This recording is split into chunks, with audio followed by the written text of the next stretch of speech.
Hello, guess what episode this is? You tell me. Any guesses? 50. Yes. 50. Episode 50. And I think we chatted about this earlier. This is the 1 year anniversary, if I'm not It mistaken. is Yes. the 1 year Actually, anniversary. When this genuinely is. comes out, it'll be literally the day to the date. Yeah. And we're so unorganized, we couldn't really get shit happening. Just like the whole first year. Yeah. Yeah. I'm sure, if we had the time, we'd recap and reminisce on the weeks that have been. But no, it's good. Maybe on the episode 100, we'll do something. The sheer fact that this show is not our most successful show makes me laugh. we've done like 4 episodes of the other thing, which combined is absolutely trounced doing a year of this. Yeah, well, we probably should do more of those, but time is a precious commodity and stuff. Is So intros out of the way, Dan on the left as always, Jamie on the right as always, and I am Uncle Chance in the middle, one and only. Today we'll be discussing lots of Bethesda and Xbox news and holding hands and looking lovingly in each other's eyes now. They've signed on the dotted line, they're now married. Game Pass is now undeniably awesome, and video games are picked in real life events, and our thoughts on that. So that is what is happening in today's episode. But what have we been playing is the other question that we always ask ourselves. Dan, I'm going to start with you. What have you been doing? Not a lot. I actually cabled my house today, so definitely didn't get any game time in. But I gotta confess, I'm in a real slump at the moment with games. Like I'm just struggling to find inspiration to play something of a certain type. Now I have been watching Vikings, so the Valhalla stuff is sort of creeping in there, but I'm still not quite there yet. And I don't know if I want to play that first, if I want to go back and try Odyssey or Origins before I do that. But that might be the only thing that's tempted me. But I'm just in such a slump, and these things normally take some type of other media that will kick me into gear. That then I'll be going through it. I did download a couple of games and take a look at some games. Like I started Concrete Genie for about 10 minutes before I was like, I'm just not. It's just not the game for me right now. I don't need to do this artsy stuff that I normally am into, but yeah, not this week. That's all right. I mean, just 2K. Sometimes a week away. Of course. Yeah. Well, sometimes a week away, does wonders. So I've done that myself recently. But Jamie, I know, you've been pretty flat out. Have you even touched the video game this week? I played a few hours more of Final Fantasy VII. I think I got through the next chapter or 2. I think I said to you the other day when I was playing it, like where I'd got up to. Yeah, it's a fantastic video game. Like it's very, very well done. I don't like Cloud. Still don't like him. I know you said that. I know you said that moment will come, but it's not quite hit me yet. I don't relate to him. I mean, I probably should. We're very similar in personality. You kind of standoffish affrontiveness. Just specific days I can be very like that. I'm enjoying the way the story's going. The presentation's awesome. I am getting more and more tempted to wait for that patch, because the sicky motion blur is pretty hectic in a few places in that video game. But it's a pretty cool game. Other than that, I don't think I touched anything else on PlayStation. And I played a few more.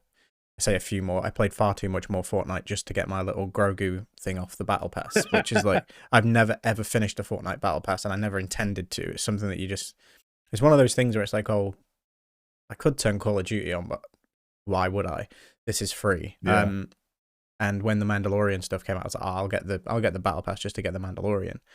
And I've literally ground my way the whole way through that pass just to get Grogu because he was a level 100 item. And now, whenever I feel like booting that game up in the future, I'll have little baby Yoda hanging off my back. So, yeah, fun times with that. Nice. I played a Excellent. bit more FIFA, but yeah, nothing that I've actually started and gonna get it. I'm in a bit of a similar space to Dan, where I'm really struggling to find not the enjoyment, but just the desire to play through something properly. Like that's why I'm taking Final Fantasy slow. Like I would have had a bit more time to go through Final Fantasy, but I don't see it's not got me that much that I want to play it every night, or I want to spend 3 or 4 hours every night. It's like, oh, I'll jump on for half an hour here, half an hour there. I'll gradually progress through it, and then hopefully at some point it will get its claws in, and we can really get sunk into it. But no, that is me. What about you? I'd imagine you've played more video games than both Dan and I, with your little with your Kishi setup. Yeah, man. This week I've been smashing it. Like, some weeks I'm just like the same. Like, yeah, I just dabbled in this and that. But man, I finished Mario 3D World. I beat Bowser, so that was great, and unlocked Star World. And I just put the brakes on Star World and then hopped over to Bowser's Fury, and it's fantastic. Oh man, it's just this little playground. It's pretty expansive actually, and it grows the more you unlock and do things in. It's like the little sandbox stuff that you like, Jamie. It's like a big level like that, like you'd have in like Mario 64 or whatever. Like it's this big level that keeps that keeps escalating the more you unlock things and get cat moon things, whatever they are. Cat shines, that's what they're called. And it's just, I love it. I'm having a great time in this little thing. I beat Bowser a couple times in it, and he's slowly dwindling, and his influence on the level is dwindling. But now I've got like a whole other elevation that I've unlocked in the level to go and explore in. And it's great turning into a giant Super Saiyan 3 cat. It's just the best. I played it quite a bit, and I had to put the brakes on it. And I want to let that last for a while, and jumped back into Gears of War 5. I know last week, I think I said I was level 45 or something. I'm level 92 now. That's a lot in Gears multiplayer. That's a lot, man. Just smash it. I didn't realize like the matches are short, like 3 or 5 minutes a match or whatever. And before you know it, you've gone through so many matches in an hour or two, and it's been great. I've loved it, just playing AI bots and other humans and stuff. It's a lot of fun.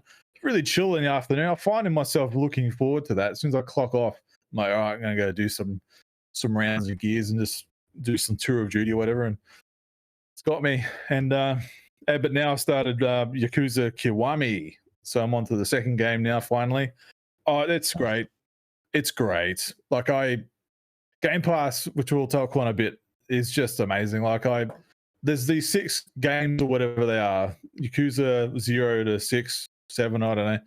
And I couldn't imagine trying to buy them all because that's too expensive. But I've got them all there. So, and I played the most. I played 0 the most on Kishi, and I was like, stuff it. Like it's during my breaks, I'll just start.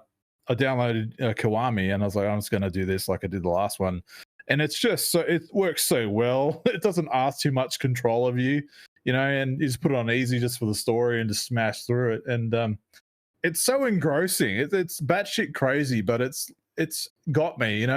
I'm like going back into this same city. It's the same city, but it's a whole new story, and it looks prettier and shit. And and it's half as short as 0, thank God.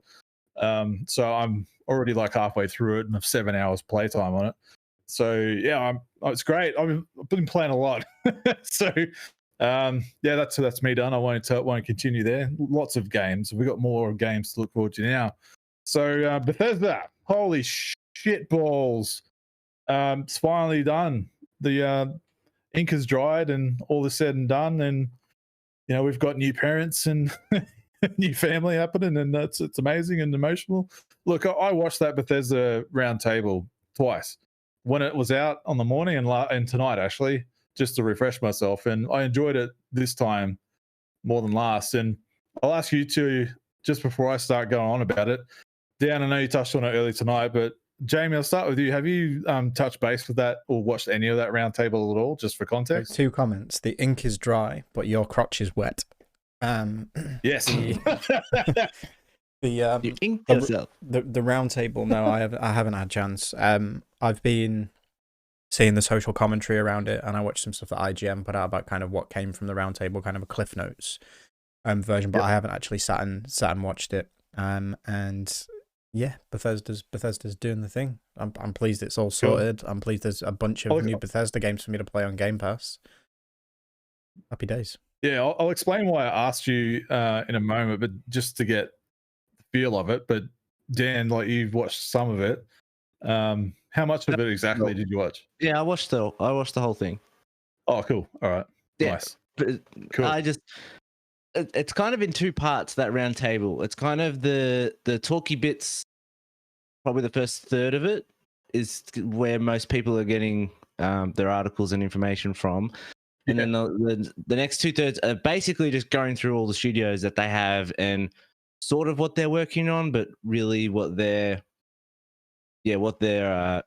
ideology is for that studio. And also it's always right at the end when they talk about what Xbox can do for them, or at least a sentence about it. But it's more so just talking about the studio stuff, which I really liked. Yeah, 100%. So my takeaway from it was I want Nintendo and PlayStation to do stuff like this. I really enjoyed it. Like I was just put in the chat earlier tonight, I found it a very good watch and insightful, and I got a lot out of it. I even laughed a few times. Like I felt like I was in the room in the conversation sometimes. I was really in it, but particularly at the start when they're all just kind of chill and just talking to each other, like, you know, colleagues or friends or whatever. And just some of the stuff like Pete Hines addressing Aaron Greenberg as Greenie. You know, I fucking laughed at that because I'm like, holy shit, you just don't see this kind of stuff. Like they're obviously close, and it's like, well, what they showed on display there was like their working relationship over the years and like how strong it is now, and like that's what I was getting from it, and you could see it in the vibe of it all. Like I was just really enjoying that, like the personage of it all, not so much the corporate stuff that they were talking about. But what it really got me excited for was when Todd Howard started talking like very candidly on a few things of what he thinks or what he feels more comfortable entering more creative decisions, and he's got the power of Xbox, you know, behind him, like everything that comes with that, with the whole game studios and sharing their technology. And a point I made a note here, just on a few notes of which I noted it further down, but I want to bring it up now, was he called out Fallout 76 when Aaron Greenberg started talking about it. It's like, oh, it's great to see how successful it is on Game Pass. Like he's a very kind of marketing speak. And then Todd Howard's like, yeah, just on that, you know, we realized like I had to sit there and watch how badly we screwed up this game, and I was like, oh, okay, cool. Like he's very just honest about it, and he turned to Phil and he's like, and I called you, Phil, like straight away when the shit was hitting the fan, like paraphrasing, and I asked you for help of like what can we do, like how do we sort this out? And I was like, oh wow, that's cool. Like so they've had this relationship for ages, and we all know that, like back from the original Xbox. And they keep touching base on that. Like every time they have a console iteration, they go to Bethesda and they talk about it, and you know they collaborate on that even before they're officially family team kind of thing. That kind of stuff really just made me, as an Xbox fan, of like, holy crap, these guys are actually legit. Like they're working together and they actually care about their relationships, work, and they're obviously friends. Some of them are very familiar with each other with how they talked, and I like that. You know, like I miss that. It's probably partly I'm probably what's the word I'm looking for? Imprinting on that situation a little bit, because I've been working solo for about a year now, and I miss that kind of social interaction as far as in the workplace and the banter and shit. So I really enjoyed that. But then when they were starting going on about all how they can share the technology, like id Tech, Phil Spencer like touched on that as a highlight. He just pointed that out straight up of like id Tech, like we have that now. You know, one of the best engines in the world, and like how can we leverage that? And talking about how other studios can use it, how it's one of the best, fastest, crispest game engines out there, and all this kind of speak, man, like it got me hyped up. And I just wanted to ask you guys about your feelings initially, because I was like, is it just me? Because I got so much out of this, that kind of stuff. I'll go back to you, Jamie, on that kind of thing, where like what they have now at their disposal as far as power and technology, and the fun, like funds are one thing, but the community amongst themselves and the team building that they've obviously got, and like sharing assets and everything. Like they touched on Fallout 76, which I brought up because if they had something else, because that engine is broken as shit, like, and we know that for ages for the last Elder Scrolls and Fallout games, what they can do going forward with a better engine, and they can make better games for it. Like for you, like, does that sound exciting? Like it does to me. It's not just me, right? I think it is exciting, and I think it works twofold. I think it works. It's going to come both ways. So, they're saying about having the id engine, which is awesome. Like, everybody's stressed how good, the last few Doom games have been. Like, they're fully, like, realized they scale incredibly well, which means, it'll work for games that are playing on both the original Xbox family of games. It works really well on PC. It works really well on the Series X and S. Give us the goddamn X and S patch for Eternal so I can finally play it. Because they should give that the 120 frames a second boost, which would be sick. But the inverse of that, and this is what I messaged you guys saying yesterday, would be that I think now, like, let's not pretend that Phil Spencer's not sat there going, this creation engine is dog shit. Like, it's outdated. Yeah. It's from like 2006 or something stupid like that. They built Oblivion in it, for God's sake. Like, how long ago did Oblivion come out? Yes, it's gradually evolved over time, but it's limited. It's seriously limited. So it wouldn't surprise me if 343 are openly sharing slip space with Bethesda now. Like, there was rumors ages ago, when did Phil Spencer say something around E3 last year about, slip space is going to be used for more than Halo? Yeah. And it's like they're going to be sharing the engine internally, and it was like, oh, well, who's going to get access to that? Like, we were like, oh, this could be, and there was rumors that Bungie were going to start using it for the redevelopment of Destiny or whatever's going on there. I remember us having a conversation about that, but it's just like that same thing. Like, what is now Bethesda's is Xbox's, so let's see what they can do with something like that. I hope they do fix the engine, because I think the storytelling, the world building, and the quest design that Bethesda is capable of is still industry leading. But their engine, their buggy, shitty engine, is what lets the majority of their games down these days. And you'd have to think by the time Starfield's come in, like, Xbox are obviously banking on Starfield being a big deal. I actually don't know if it's going to be. I think it's going to be a kind of a Cyberpunk situation. I think it's going to get hyped up to the moon, and it's going to massively miss its landing. And that's without seeing anything about it. Like, we know the premise is basically Fallout in space. Like, but I just don't see it doing what they think it's going to do. The Elder Scrolls 6, on the other hand, if they can bottle the same magic they did with Skyrim under a new engine, or with the help of Microsoft to fix the shit before the shit hits the fan this time, it could well be, one of the biggest video game launches in history. So it does get me excited, kind of what they're doing with the engines and the different tech. As to what we could see them maybe use the id engine for, oh man, I really don't know. When you start talking Xbox and shooters, you start thinking Halo. But that's the thing, they've built this slip space engine, which is supposed to be pretty goddamn good from what Phil Spencer was saying, and I don't think we have any reason to doubt him. The only things we maybe have reason to doubt what that engine's capable of is what we first saw of Halo Infinite. But the reality is that was just a dog shite build of that game that should never have been shown to the public. It's starting to look a lot better and a lot cleaner and crisper now, which I know was also news this week. They started releasing screenshots of Infinite and the state it's in at the moment, how they've changed the lighting, etc.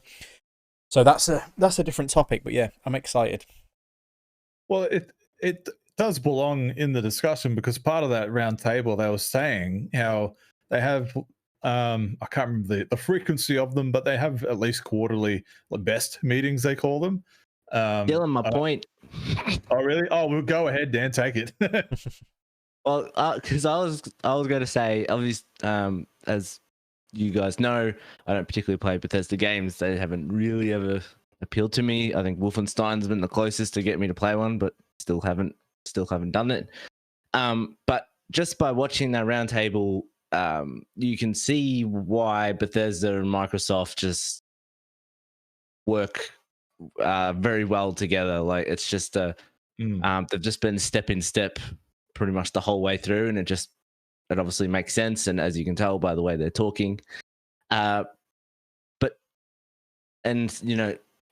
thing I took out of it, which is what the point you're stealing from me, was not necessarily like, sure, they have like id Tech's engine and everything that they can use, and that's fine. Because the extreme bad case of that is EA and making all their studios use Frostbite. So you want somewhere in between where people can share the tech and everything, but you don't want all your games also looking exactly the same. So that's why it's good to have different engines. But yeah, the most important thing I feel is, and they referenced it as a GDC type thing, where they do get their studios together and they all share what they're working on and able to better their own games by figuring out, how did you do this thing? I'm going to have one Sony anecdote here because it is an Xbox thing, but I remember Corey Barlog was talking when he was doing God of War. One of the programmers were like, "It's really hard to get this, bring another character along with you." And they took him to Naughty Dog because they had been working on The Last of Us, and they're like, "Look at what they're doing. Like this is a lot of work." And he watched it and goes, "That's awesome. We should definitely do this." And then so all these studios do talk to each other, and it does make games better. The less friction, the better the games will be. And that's probably the most important thing that I took out of it, was the fact of now not only do you have all the Bethesda studios that talk to each other all the time, include that with all the Microsoft studios that you have, it's only going to make the games better. So that's probably the biggest thing I took out of it. Shit, yeah, man, I 100% agree, and I love that, and that's why I started at the top of I want Nintendo and Sony to do stuff like this. I like seeing the people behind that do this stuff. It's like when I watch behind the scenes footage of movies, when you see the actors and the directors talking candidly about what they're doing, and I really enjoy that shit. And this was a taste of that, and I want more of it. Not not all the time, but just when there's a special thing to talk about. And just to see the people element and the human element behind these stuff that you're playing, and that the franchises that you're into, and I really, really enjoyed that aspect. And Todd Howard, I like hearing him talk, because he's not he's a genius, just the way he holds himself, but he's also very candid, and you don't see that very often. What I'd love to see from Sony, I wanted to bring up the Elder Scrolls 6 and the Starfield question, because it's still a question after this. People are still asking about it. There's denial still out there of no, those are still coming to PlayStation. But I did a little digging, and there was a quote from Jim Ryan in 2020. It might have been October, I think. I've got the article link, but I don't want to open it because it'll just brighten out the screen. From Tech Radar, well, they asked him specifically about does he know, and he's like, "Well, what's the quote here? That's a decision that is out of our hands. We'll wait and see what happens. I look forward to learning about that." And that's in reference to the acquisition that was announced at the time, and the question about those two games coming to PlayStation, and he was unaware, according to that quote. So to me, and with Phil's quote on the roundtable of anything that's currently contracted or is a legacy service like Elder Scrolls and Fallout 77, those will be honored, but anything after that and going from here is going to be Xbox exclusive, which means Elder Scrolls 6 and Starfield, just all the dots are aligning there. And I mentioned it to you guys the other day about Todd making another quote on another podcast with Phil and Pete Hines about the acquisition when it was first announced, and Todd made a off the cuff quote about, Starfield, we're rebuilding the game with new software and new tools that Xbox has at their disposal, so that's a ways off. And at that point, I'm like, holy shit, that's an exclusive. There has to be, because like Jamie just touched on, their shit's broken and they need something, and workable, functional engines, and coming into the family, and they can just rebuild the game, I guess, with a better engine or what, with their creative design. I mean, it just speaks volumes as to this partnership. I can't wait to see what comes out of it. But Dan, it's the guy who's the PlayStation part of this podcast. I have to ask you, I know you say you're not really a Bethesda player, or you're not interested in the games that they make, but these two games in particular have been a point of contention for months, and I have to ask, from your side of the party, how does that make you feel? Like you could say, I don't give a fuck, Chan. I'm not going to play them anyway. But just as like that representation of that side. What's your take on that? Well, I know a lot of people are going to get hurt, and I think I mentioned this to you the other day. Everyone's trying to be like, oh, it's going to be this like 50-50 split. Like there'll be like little exclusives here for Xbox, but they'll bring all the big stuff. And I'm like, I don't see that's the case. I mean, there, as you said, the stuff that is coming out right away. Literally last week, Doom 3 VR just got announced exclusively for the PlayStation VR, and it's like shit like that it still needs to come. But I don't imagine they're going to do much more of that after the fact. And I've been talking about when Indiana Jones was announced, and everyone's like, oh, that's a Lucasfilm thing, so clearly that's going everywhere. I'm like, no, the reason why the whole point that Machine Games and Microsoft would want to make that game is so they have a game that is not Tomb Raider or Uncharted, like they have their own thing. Yeah. So why would you want that to be everywhere else? You want people to come and play the Indiana Jones game. But yeah, Elder Scrolls and Starfield, I don't know. I am tossing and turning because the whole thing is like, eventually it's all leading to them being exclusives and everything. The only thing, there's this one line in his quote which confused me, and I was kind of holding back because I was kind of hoping by the time we did this podcast, someone would just ask him the direct question and they would answer it, and then we wouldn't have to talk about it. But there's a line in it because we know that they're going to, there are contractual obligations we're going to see through, which is fine. And even in the future, there might be things that either have contractual things or legacy on different platforms. And I was thinking about it. I'm like, well, if you think of all the Bethesda type games, I don't think any of them I would look at and think of that's like has a legacy on a PlayStation platform. So that makes me think maybe he's talking about making sure it's still going to Steam and Epic, like just on those. But I don't know if he's talking in that PC space. So I honestly have no idea. Doesn't really matter much to me. But I also think they have the option whenever they want. Like let's say Elder Scrolls 6 comes out and 3 years later they're like, let's release it on PlayStation for a full $70 or something, or $50 or whatever it is.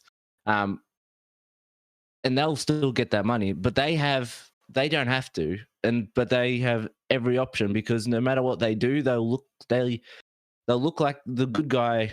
If they give PlayStation players the game, they'll look like good guys. And if it's on Game Pass, you're just getting more on Game Pass. So I don't think that's a no-lose situation for them, to me. Yeah. Besides devaluing their own exclusive IP, like that would be the problem. But by then you've got other shit coming. Like, yeah, I know. But I'm saying, like, from my perspective, if I just bought the money, like if I spent the money, $8 billion, whatever it was, and I'm not going to let them play with my toys. Like, no, you come to me, you play with me. And even Phil Spencer is like, we want to make the exclusives for you. Like, as Xbox gamers, I want you to know that we're going to have the exclusives for you. That's what he was saying, on Xbox platforms or wherever Game Pass exists. Do you know what they could do? Do you know what they could do? They could hold off and get to a point where Sony wants those games on there, and they say, okay, we will sell Elder Scrolls and all that on PlayStation if you let us put Game Pass on your PlayStation 5. That's the deal. Far out. Like, imagine that. They can hold it there. They can do whatever they want. But I'm not disconvinced that that's not the end goal. That's not the end goal. That's the end game. Xbox Game Pass everywhere. Game Pass everywhere, absolutely. But also by that point, do we hit that barrier that it's been rumored since I think even the 360 and PlayStation 3 were coming out. This is going to be the last console generation. It's just going to be a service. You'll have one box that can kind of do everything. And Microsoft are, as much as everybody goes, no, I don't want that. I want my brand allegiance. Microsoft are doing it. They're doing it not under the radar. They're doing it in fucking plain sight. But they're doing it and there's nothing the industry can do to stop them because they've got the wallet to do it. They've got the wallet to acquire Bethesda. They've got the wallet to demand that if Nintendo or Sony want assistance with stuff, that they need to give something back in return. It's almost like Microsoft don't need to rely on PlayStation or Nintendo as brands, but very quickly it could become that Nintendo and Sony need to rely on Microsoft, and then they've won. Do you know what I mean? Not that there's anything to win. The only winner here really is the consumer. Do you know what I mean? Like, yeah, us. Yeah, absolutely. Like, we get now, and I know this is hopefully going to set you up with a nice segue, Chunt, but we get such value from Xbox exclusives. Like, if I want to play a PlayStation, I spent £70, 70 English pounds. That's about $150 to you, somewhere or thereabout, on Godfall, right? Yeah. Which was a PlayStation exclusive. Which, don't get me wrong, did I tell you I finished that?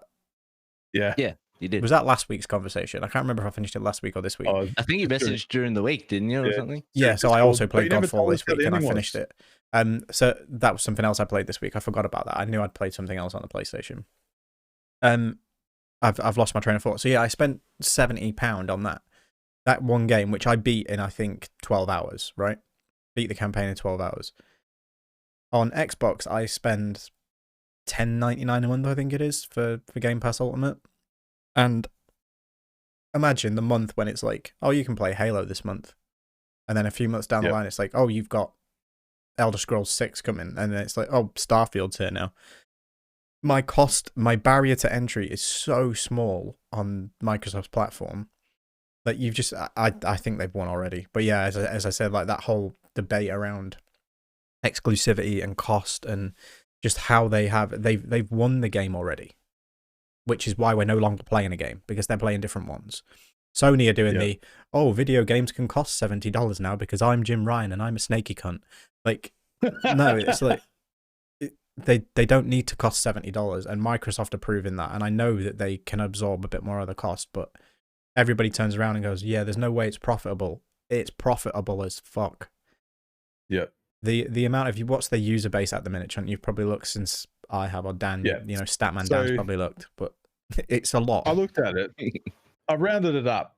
I mean, the last thing they noted was 18 million subscribers to Game Pass, but that was some months ago now, and it's probably more. So I didn't even go to 20. I just kept it at 18. And it's I just made an Aussie dollary dues. If everybody is paying the $15 a month, and there's 18 million subscribers, that's upwards of 270 million a month just on that, and you have that 12 times in a year. Like, that's a fuck ton of money. The people that are having the argument out there was like, where's the money come from? Like, how is it feasible? It's like, well, when you just drill it down like that, you just start seeing where it is. And as I mentioned to you guys earlier in the week, of like, the article came out with the acquisition, and then they had the Microsoft quarterly earnings, which basically made that back of what they spent. So it's like, well, they're all right. They're not short of a quid, things are going to be okay. And just going forward, the more people see this after this announcement, man, like, you have to imagine 20 million, at a conservative estimate, 20 million by the end of this year, maybe. I reckon they've already passed it. I reckon they're easily past 20 million subscribers. I think the growth factor is about 3 million a quarter, I think it was. So you took probably another 9 million by the end of the year. So we can safely assume 20 million is a conservative effort, even at the moment. Yes. If you round that, I mean, that's immense. It's probably past that by now. Yeah, 100%. Like, I would believe so. And just when you consider, just for my buying routines for games, like, of recent, like Jamie, you touched on the $70 or $150, whatever. Like, the last time I got burnt was Anthem, $113 for Anthem. And that was it. That was the day I was like, nope, I'm not paying full price for a game ever again. And ever since, I've just been like waiting for sales, or just having these things on my wish list. And, oh, there's a sale. Let me check if one of my games on my wish list is on there. Like, yeah, here it is. And I'll pick it up. I'm real thrifty with my shit now, because I'm like, nah, I refuse. And like, Game Pass has offset that almost entirely. Like I mentioned with Yakuza at the top of the show, I've got 7 games of this to go through, or 6, 5.5 now to go, and I'm not paying for them individually, and there's, let's round up 20 hours a game in that, across all those games. Like I'm getting my worth, and Medium I could just jump into, being the sook that I am. I don't like horror games, but I gave it a go. It was no cost for me, really. So that kind of shit, it's like, it's just insanely good. And that's the other side of it. You see something there, and again, the Medium was the same thing for me. It's like, this looks interesting. Like, you kind of follow it to release. It's like, oh, I get what they're doing. The mechanic looks cool. I loaded it up. I was like, the presentation isn't for me. I was like, it's quite jarring, actually. I was like, I'm not going to play this. But the fact that I could install that, check it out, go, nah, not for me, at zero cost to me. Like, I remember back, being a student, like at university, it's like, oh, you see a game that looks sick, you go out, you buy it. It's shit, and you're pretty much stuck with it. Or you can go trade it back in for a third of the cost you just bought it for. But the industry has changed so much for the better, like so much, and Microsoft are at the forefront of that. I just don't think, again, to use the Godfall analogy, like that game, it's not a terrible game. It's not a £70 game, $70 game. It's a bargain bin. Yeah, spend $20 on it, you'll get 12-15 hours out of it. If you're into that type of game, you probably get a bit longer. It's quite difficult. You can rank the difficult. You'll get your worth out of it, but it's not the way that we value and commodity. I can't even think of that word. Commodity. I can't get it out of my mouth. You know what I'm trying to say? Like entertainment in general these days. Like, Game Pass has just changed. It's changed the way that you think about it, and the way I think about it as well. And to your point, I think maybe a year or so ago, I disagreed with you a little bit on the whole, I've just got Game Pass. I don't need to pay for games. I don't need to spend full price on games. It's like the riposte to that is you have, Nintendo games. They're very expensive. Like Breath of the Wild is still full price now. It's like, what, a 6-year-old game at this point, 5-6 years old. Yeah. But I get why. It's a masterpiece. It's a brilliant video game. It's a Nintendo video game. They do not depreciate in value. Nintendo first-party games never drop price. And it's like, right, so how do they trick my brain into going, I'm happy to pay that? Yeah, something like Godfall, I'm like, absolutely no way should I have paid that. I bought it because it was like a day one. It was a launch game, so I bought that and Spider-Man as my 2 launch games for my PS5. And I instantly felt shortchanged. And this is the issue going into this generation. And I think Nintendo, not so much, because Nintendo will just carry on being Nintendo and doing what they do and having their audience. But I think Sony are going to regret that $70 price tag. Yes, all right, Uncharted, the next Uncharted or whatever Naughty Dog are working on, except probably for a lot of people, that value is correct. But they start putting out these bit part games and charging $70 for them, which again, to you guys, is significantly more than that. Like you've both expressed, you're not going to spend $130 on games that you don't feel are worthy of that. And Dan, obviously for you, you're on the opposite side of this. I mean, I know it's very easy for you to just run Game Pass on your PC if you want to play something Xbox related, and eventually it'll come to a streaming service on your TV or something, so you'll be happy either way. But as a PlayStation side of it, are you happy as a PlayStation fan going, yeah, I'm happy to spend $130 on all these video games, when you see the opposite side of the fence going, they just pay a steady subscription a month and they get everything day and date? Would you like Sony to do that? Yeah, so my thing, and I don't think I really mentioned it much on this podcast in the last year, which is strange. So my thing is, and I know I'm probably a little different to Chunt. We're similar in different ways. So Chunt, like, you love Microsoft, right? Like you have the Microsoft. You got I can see 2 lights of Microsoft behind you, and an Xbox, and you got your hats, and you love that. I wear it on my sleeve. Yeah, my thing is not necessarily I love Sony. It's I look at the developers. It's the same way as I do movies. Like when I'm looking into a movie, I'm looking at the director, and then I say, I like that guy's movies. I don't care if that director is making a movie with Warner Brothers or Disney or any of those ones. Like, I'm just following the talent, you could basically say. Like, literally today, you and I were tweeting about our love for Heavenly Sword. Right? So Heavenly Sword back on the PlayStation 3. I love that game.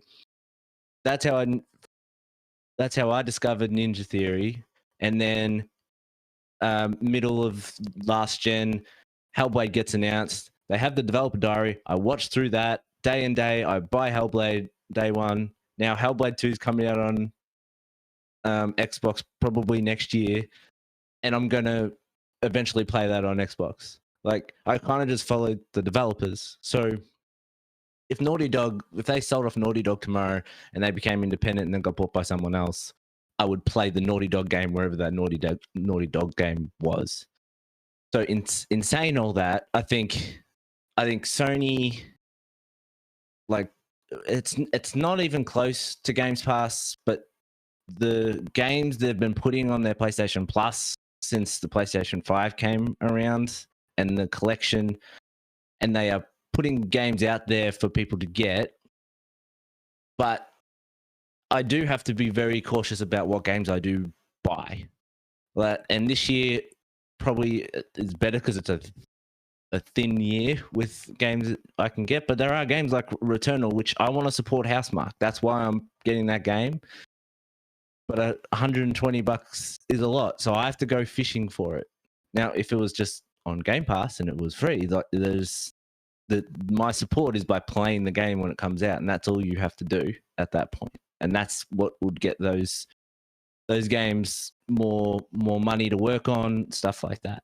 So as a Sony fan, it's weird because I don't use Game Pass a lot, but I know that I'm going to get a Series S in the next 2 years, and then I can play games like Hellblade and all that.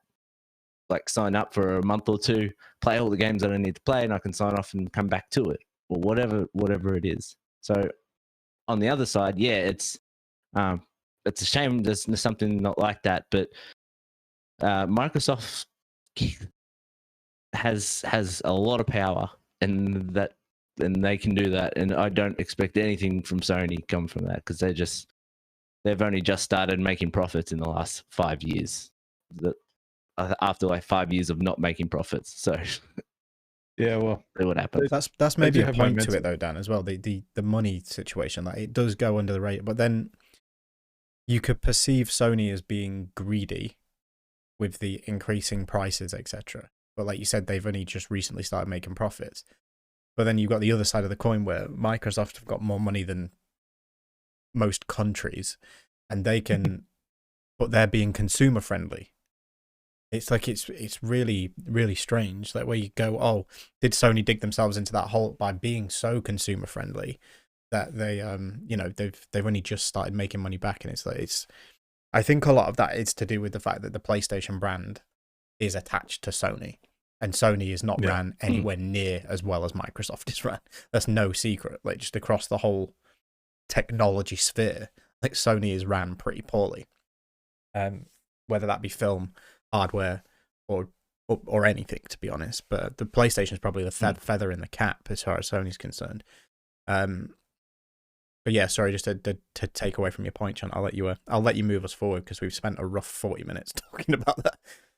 Yeah, it's good. It's a good conversation to have. It's a big moment in the industry, and this affects me directly as an Xbox player. So I wanted to talk about it. I may be wearing an Xbox T-shirt, but that is definitely a PlayStation behind me, so I'm totally agnostic in this conversation.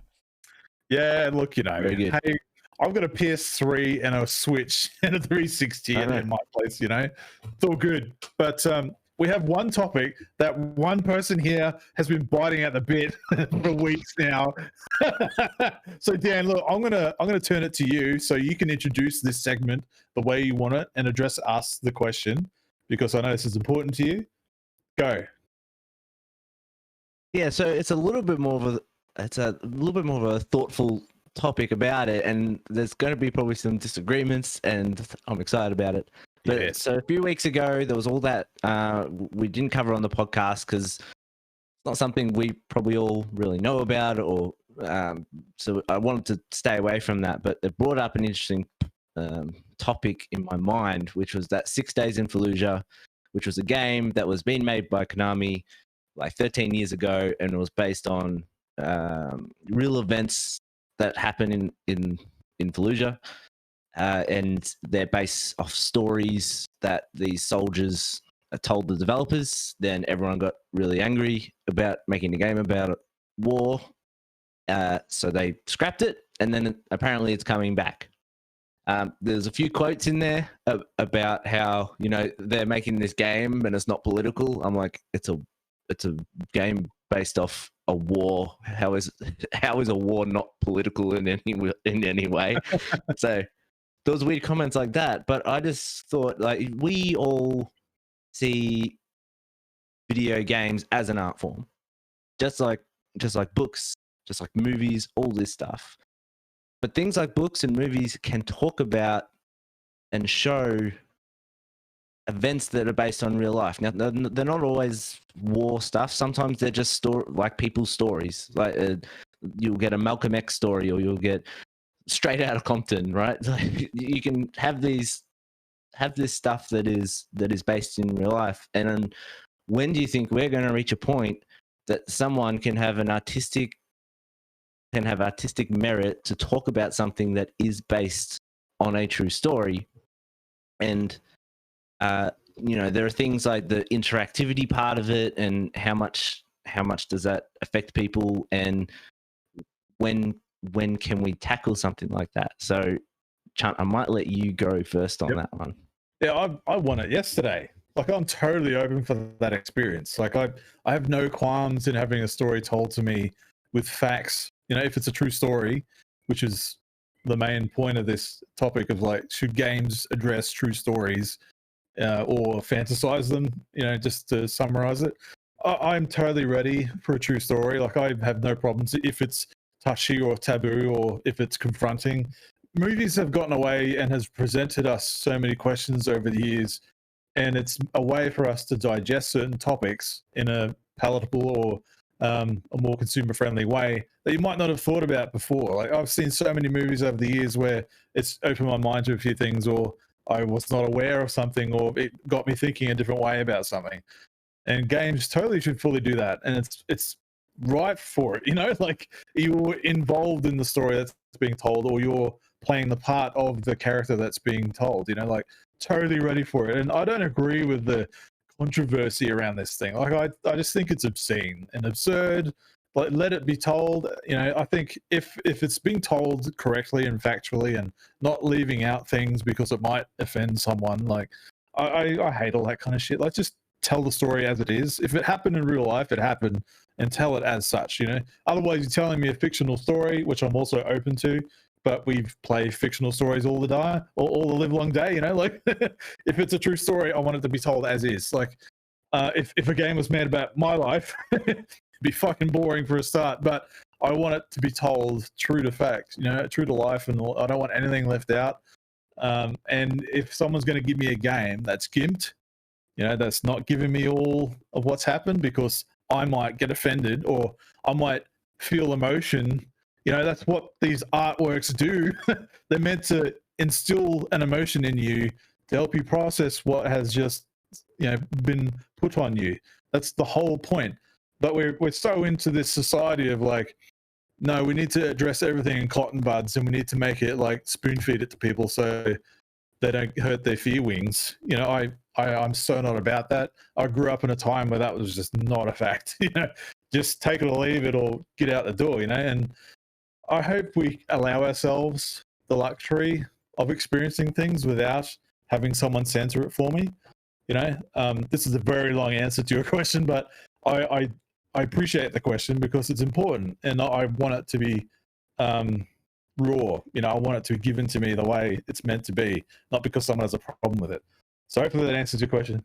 Jamie, I'll turn it to you because I'll keep going if I don't. I mean, I think my take on it is, and again, I'm not going to mince my words. I'll be careful around it, because I think it's horse shit that it's even a conversation. And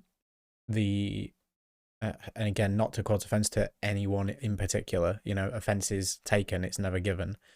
The woke brigade has ruined so much of society, like, so much. And it's just like all this thing around, oh, video games shouldn't have politics. Don't do a politics in my video game. It's like, but it's an art form. It's storytelling. Look at Oscar-winning movies. You know, I'm trying to, off the top of my, Zero Dark 30, right? Dan, correct me if I'm wrong, won an Oscar for being Best Picture, right? It told It was nominated, but yeah.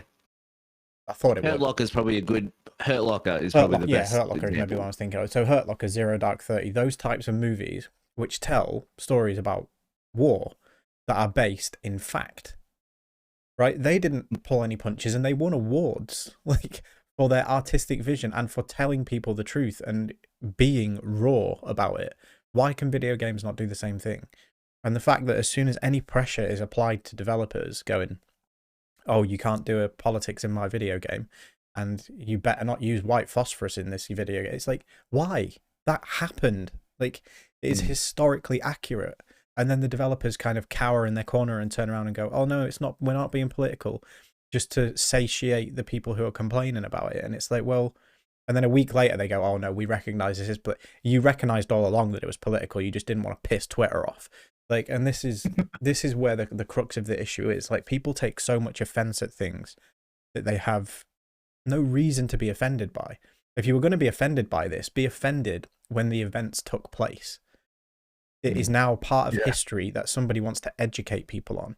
And, you know, there's a lot of things in society that I'm massively advocating for. You know, there is stuff wrong with the world. There is things that we need to fix. And these people behind these movements do some good.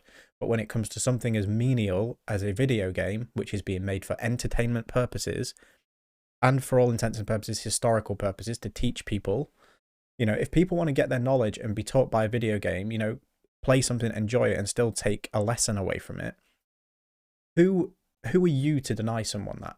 Like, who are you to deny developers an artistic vision to make it? Why should they compromise their art? As Dan said at the top of the conversation, we all believe that video games are an art form. Why should they have to change their vision just to satiate some dicks on Twitter, like, or Reddit, or wherever they're appearing? It's like I'm so over it and so past it in every shape and form, not just in video games, in everything. It's like, let people have their fun, man. Like, just don't get offended by shit on the internet. Like, come on, like, behave, grow up. And I absolutely think that they should stay to this game specifically in terms of 6 Days of Fallujah. I'll play it the day it comes out. I'll buy it. Contradictory to what we were just talking about, I will pay full price to play this video game. Just to show support of, make a video game that is historically accurate. Show support to those people, because otherwise how does this industry get treated? The same as cinema or books or any other form of media. But yeah, as Chunt said, it's something that needs to be spoken about, but I don't want to go into a kind of a rant against the woke brigade, which is where this conversation will go if I have any further input. So Dan, you can even it out. Yes. I think what people have to also realize, like, you know, if let's say they start making these true to life games or whatever, some of them are going to be bad, but that's okay, because there are also bad films about things that happen. There are bad documentaries. There are bad, like, this will happen, but the only way that we get better about telling these stories is by experiencing them and creating them in the first place. Like, so there will be bad games like it, but one of my frustrations, and like Ubisoft is the primary example of, it's frustrating to see a game that is using things in the real world but doesn't really want to say anything about it. Like, I so much, like, imagine a game about like even the Far Cry stuff. Like, there's so much political stuff in those games because it's all about like rogue countries and stuff. Like, you can make something historical about that and show us something that you can't get in a book and you can't get in a movie. But yeah, so I'll finish it off there. Chunt, you can close this out. Nice. Yeah, look, you know, it is an interesting conversation, and meanwhile, the rest of all these people that are complaining about being offended by this one little thing, we're still playing games about killing each other in the Crusades and blowing people apart with the rocket launchers and, you know, bashing up hookers on the street, stealing their money in Grand Theft Auto. You know, whoa, where's the double standards, yo? Anyway, yeah, look, good is GTA not being banned in some states in America? That happened this week as well. Oh, that is happening this week. Yeah, that's a good point. Yes. What the fuck? You know? Like, it's only been out for how many years? Yeah. Damage is done, mate. Just leave it. Yeah, that was based in Chicago. They're wanting to ban Grand Theft Auto 5 because there've been a rise in carjackings in the last year, highest since 2001. And I was like, that Grand Theft Auto 5 came out in 2013, right? Like, it's not like it's a new boom. Like, it's been around a while. I was going to say, maybe your carjackings is because your people are so depraved in the middle of a pandemic, have no money, and are turning to crime to put food on the tables of their children. Like, we really don't want to open that can of worms, because I'm 100%. I'm in the mood to argue about that shit all day. Thus becoming one of the woke brigade on Twitter. So hypocrisy. Yep, I love it. Meanwhile, I'm going to go back and play Super Saiyan Giant Cats on Mario. And then enjoy your Justice League, chunt. You've been waiting. Oh my fucking god! Yeah, look, embargoes all aside, no one's going to see this, but no one on Binge or Warner Brothers is going to see this. Next minute, I get an email. Oh, you've been blacklisted. You're never going to watch any premiere thing again. Yeah, I can't wait to see that. Midnight can't get here fucking soon enough. Yeah, this isn't a comics thing, but Justice League, I can't wait. It's been a long 4 years. Not going to go into a massive sob story, but my god. I'm so fucking tired. I've been awake since 3 a.m. and I have to stay up till 4:30 to finish watching it tomorrow morning. But you're dead a long time, and it only happens once every fucking lifetime. So I'm going to do it. I'm going to have 5 coffees, 2 packs of chips, and a bottle of Pepsi Max, and enjoy Henry Cavill's chiseled fucking. And if you features. mix all of those things, shit yourself. Yeah. Look, I live alone, I'll be fine. No one has to know. Cool. Episode 50 done, in the can, proverbial of. Thanks for joining us this evening, boys. It's always a pleasure. Happy anniversary. Yes. I forgot your presents. I didn't get your flowers. There's no chocolates in the mail. I'll make it up to you later. I'm straight. Keep that crotch away. Yeah, always. Bye.